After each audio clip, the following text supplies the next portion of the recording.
Язылган Атнабаев. Ул кайдадыр бик якында. Гомер китабымны альбом итеп, карап чыгарга дип бирсәләр, яшьлек дип язылган 3-4 битен урлар идем, әгәр күрсәләр.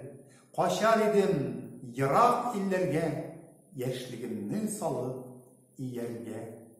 Шундый чагым бик якында калган. Авылымның айлы төнендә Хурашкысын кырын салган егет кызын көтә тупыл төбендә. Эшкә соңлый дип борчылмагыз, яшьлек бит ул, яшьлек өлгерер. Таң атканчы тупыл төбен саклар, таң белән эшкә йөгерер. Шундый чагым бик якында кебек.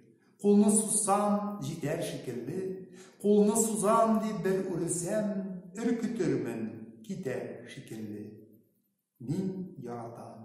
Кояш чыккан чагын җирнең өстен нурга балкытып, таба алмадым дуслар гомеремнең яшьлектән дә матур вакытын. Тик дөньяда берни кабатланмый, һәр нәрсәнең була сызыгы. Яшьлекнең дә әгәр кабатланса, булмас иде бәлки кызыгы. Ул кайдадыр бик якында. Җыр җырлыйлар аның хакында.